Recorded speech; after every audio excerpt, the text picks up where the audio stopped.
Hola, bienvenidos a Esto es más que literatura. Hoy vamos a conversar de una novela que tuvo mucha polémica en su momento, sobre todo para discutir temas que hoy en día vemos con más naturalidad, pero que se necesitaron de este tipo de obras para poder abrir las discusiones. Vamos a conversar de El anatomista de Federico Andajasi. Bienvenidos.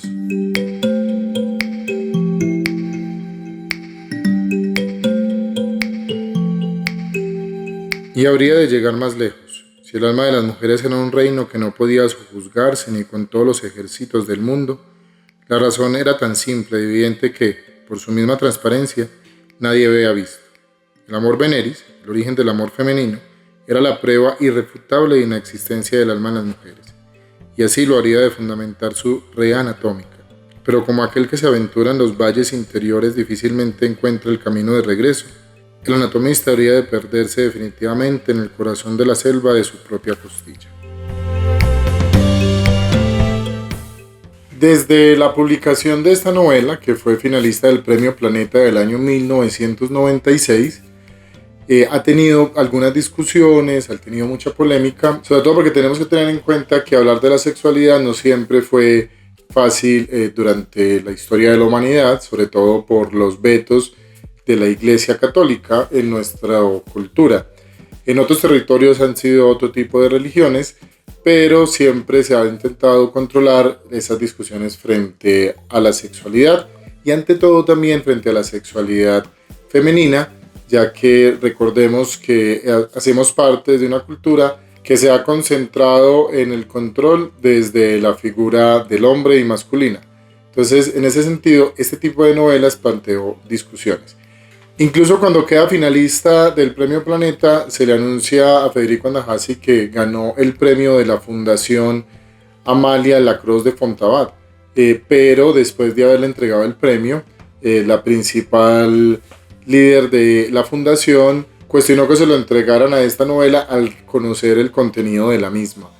Pero desde ahí se abrió, en realidad es una gran oportunidad para nosotros los lectores de tener una obra que abrió un espacio. Si bien con el tiempo han existido otras obras, esta dio una discusión particular porque se centra en la historia de un hombre del Renacimiento. El anatomista parte de la reconstrucción ficcional de la vida de Mateo Realdo Colombo, que en la novela se llama Mateo Colón, un anatomista del Renacimiento que dictaba la cátedra de anatomía en la Universidad de Padua en la década de los años 50 en el siglo XVI.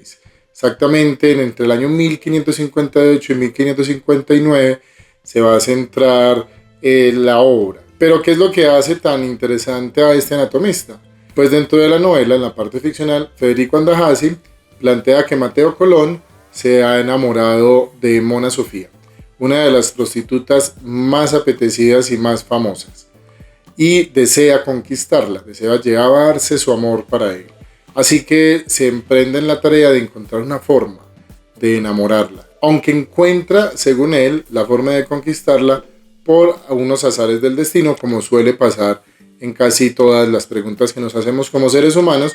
Si nos abrimos una pregunta, llega el momento en el que todo empieza a fluir hasta que nos hacemos más atentos. No es que las cosas confabulen para que ocurran, sino que nosotros nos preparamos para observar eso que en otros momentos hemos ignorado y estamos atentos a encontrar la respuesta.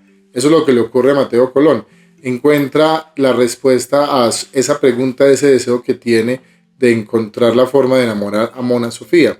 Un día es llamado para curar a una mujer que se encuentra moribunda. Esta mujer es Inés de Torremolinos, y él descubre, cuando hace el análisis de esta mujer, cuando le revisa todo el cuerpo, que ella tiene una pequeña protuberancia donde no debería de tenerla, lo que hace para la mayoría de personas hacerle creer que en realidad es un hombre.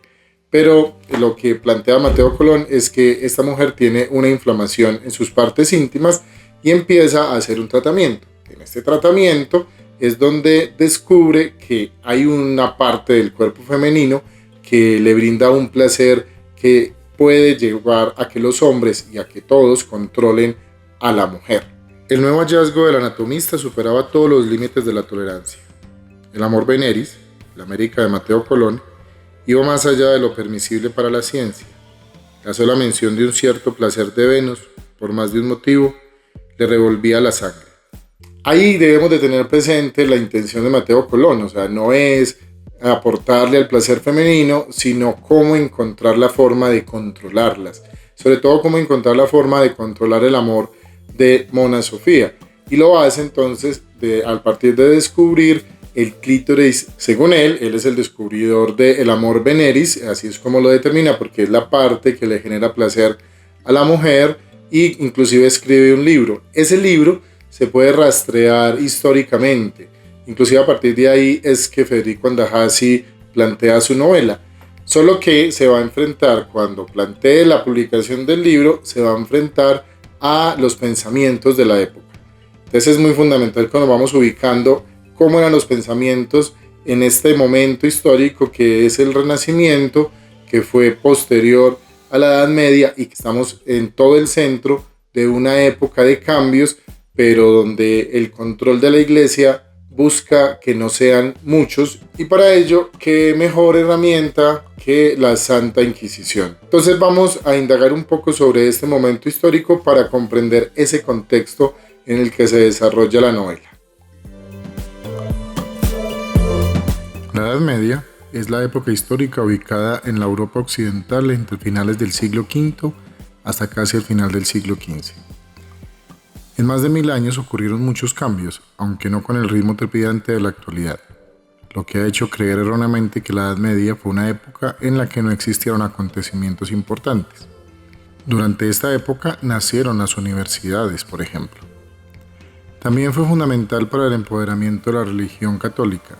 Esto influyó determinantemente en los pensamientos de la humanidad occidental, entre los cuales se pueden destacar la fe como valor predominante custodiada por la Iglesia, la búsqueda de la cohesión entre las creencias de la filosofía clásica y los dogmas del cristianismo, la consideración del ser humano como parte de la creación de Dios, al igual que los animales, las plantas, la tierra o el agua, la concepción del mundo como una esfera en el centro del universo rodeada por otras 9 capas, el desarrollo de un pensamiento político, teórico y abstracto que vinculaba el poder político con lo divino, entre otros pensamientos.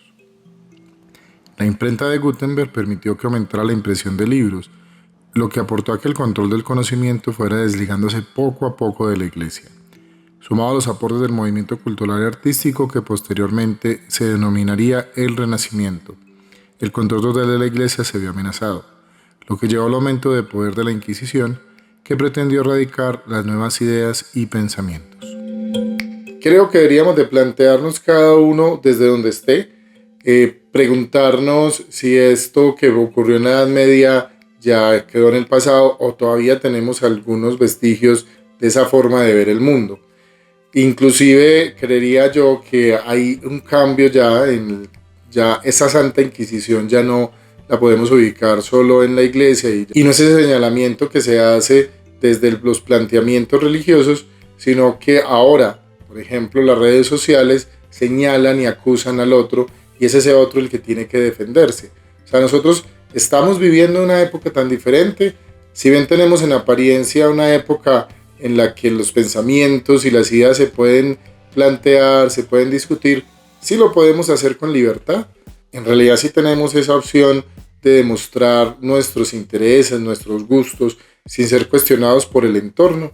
Podemos ser libres realmente. En ocasiones olvidamos la importancia histórica para las épocas que estamos viviendo, para la vida que tenemos actualmente, que tuvo el Renacimiento. Eso que pasó hace 500 años, qué cambios planteó y qué fue lo que abrió en las discusiones, tanto desde los pensamientos humanos como en la forma de concebir el mundo. Entonces Mateo Colón se va a tener que enfrentar a las acusaciones frente a la Inquisición, donde tendrá que defender sus posturas y explicar que lo que está haciendo no va en contra de Dios, ni que está aliado con el diablo, con el demonio, y que lo que está buscando es el bien y no la propagación del mal. Acuso al reo de perjurio, por cuanto ha faltado a cada palabra de su juramento, deshonrando y profanando el oficio para el cual fue instruido en esta casa. Acuso al reo de satanismo y brujería. Todo cuanto yo pueda deciros es poco frente a las pruebas que el propio reo os ofrece. Habéis oído las declaraciones de los testigos, habéis leído todo lo que obran actas y habéis visto las pinturas que el reo ha hecho con sus manos. Pero la prueba más concluyente es la propia palabra del acusado. El descubrimiento que se arroga no es más que un diabólico embuste. ¿De qué otra forma puede llamarse el pretendido amor veneris? El acusado se atribuye haber encontrado el órgano que gobierna la voluntad, el amor y el placer de las mujeres, como si la voluntad del alma y el placer del cuerpo pudieran ponerse en un pie de igualdad. ¿De qué otro modo que diabólico puede llamarse a quien pretende encumbrar al diablo en las alturas de Dios? Ahí se hace interesante que la defensa siempre debe hacerse con argumentos, aunque esos argumentos van perdiendo el fondo, van perdiendo la fuerza debido a las creencias y a que se deben acomodar a lo que planteaba en este caso la Iglesia Católica en una época donde tenían tanto poder.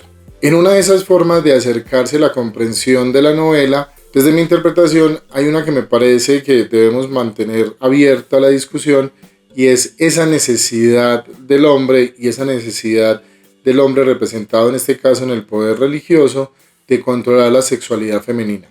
Porque en el fondo eso es lo que se plantea en la discusión, tanto lo que la defensa de Mateo Colón dentro de la acusación que tiene por la Inquisición, como lo que abre el libro al discutir sobre la sexualidad de esa otra tan extraña que nos resulta la mujer cuando nos negamos a conocerla, a conversar, a dialogar y sobre todo cuando el conocimiento se planteó solo desde la mirada masculina. Ahí hay un centro de control y ese control, ¿por qué se ejercía tanto? Y pensemos si todavía existe ese control o si hemos cambiado en algo. Ahí los invito a que nos planteen acá en el video nuestros comentarios. ¿Ustedes qué piensan? ¿Qué opinan de esa discusión sobre el control de la sexualidad femenina?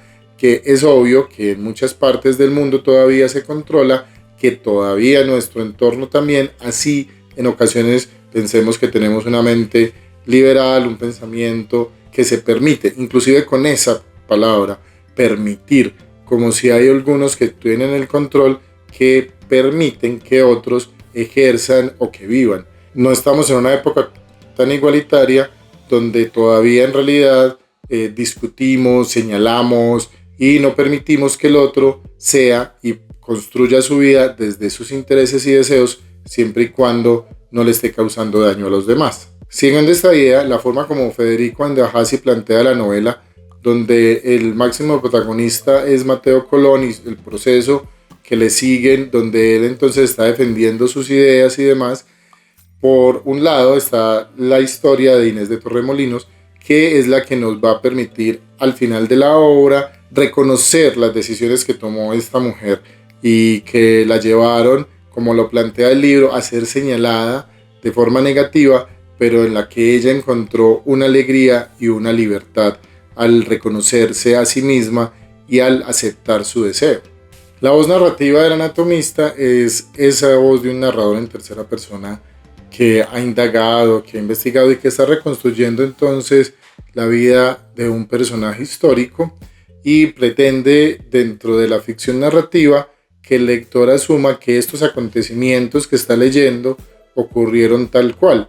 Esa es la ventaja de la literatura, que nos permite inmiscuirnos en esos espacios de la historia en lo que no se llenó con información, y es ahí donde la ficción nos permite recrear esos espacios históricos donde los llenamos con nuestros ideales, con nuestros sueños, con nuestras ideas.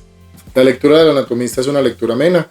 Hay algunos pequeños pasajes que pueden llegar a ser eróticos, aunque no es el centro real de la novela. En realidad hay una indagación y unos planteamientos más abiertos, como esta discusión que les planteé en este video, sobre cuestionarnos todo el tiempo y mantener abiertas las preguntas en la forma en cómo se ha procedido en la historia, tanto para hacer el control de la sexualidad, el control de la sexualidad femenina y el control de la mujer, y todo lo que ha pasado para que la figura masculina y este patriarcado que nos rodea pueda empezar a cuestionarse a más profundidad y encontrar que socialmente, que sexualmente, que en todo lo que confiere a los planteamientos humanos, somos iguales. No iguales desde nuestro sentir, sino iguales con el derecho de ser, con el derecho de estar, con el derecho de disfrutar y con el derecho de desear. Espero que disfruten de la lectura del Anatomista. Esto es Más que Literatura. Nos vemos.